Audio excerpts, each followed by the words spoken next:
Much.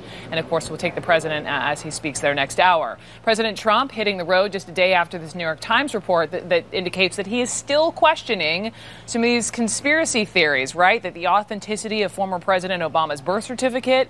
There was also the incident this week where he called Senator Elizabeth Warren Pocahontas again. But the difference this time is he was standing in front of a number of Native American war heroes. And those are hardly the only examples of the president making controversial statements. Here is Tom Foreman. Some of President Trump's recent statements give ammunition to those who believe he routinely says things that, at very least, encourage racist viewpoints.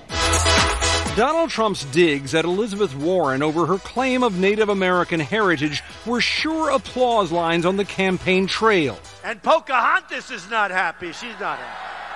She's the worst.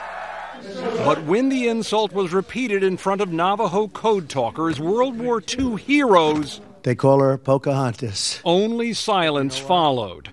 The Democratic senator called it a racial slur, but customarily, Sarah Sanders defended her boss. I think that's a ridiculous response. But it is far from the only time the president has crossed racially sensitive lines. When a white supremacist rally in Virginia ended in bloodshed, he suggested that the counter-protesters also bore blame while defending those marching with white supremacists. You had some very bad people in that group, but you also had people that were very fine people on both sides. As the NFL players' protest against police treatment of African Americans evolved, he was quick to demand their firing, tweeting about it numerous times. He is as president who he was as a candidate. Look at my African American over here. Look at him. While he bragged about support among minorities, he built his base by demonizing them. Immigrants from Mexico. They're bringing drugs.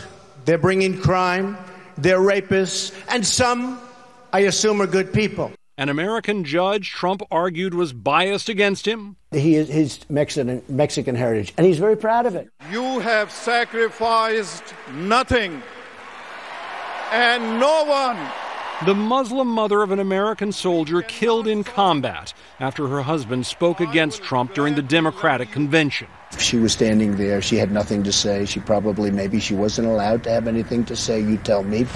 He relentlessly and falsely suggested the nation's first black president, Barack Obama, was not a natural-born citizen. And if he wasn't born in this country, he has pulled one of the great cons in the history of politics. And long after evidence proved 5 young men, all minorities, had been wrongfully convicted for a savage rape in Central Park in the 1980s, Trump refused to believe it, saying the fact that case was settled with so much evidence against them is outrageous. Still, in characteristic fashion, Trump has continually and emphatically defended himself against charges of prejudice. I am the least racist person.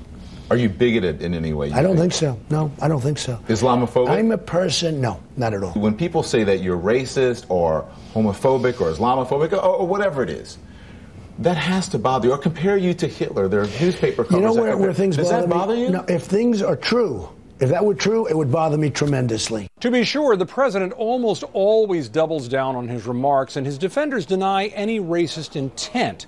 But of course, for critics, those denials are less and less convincing as more examples pile up.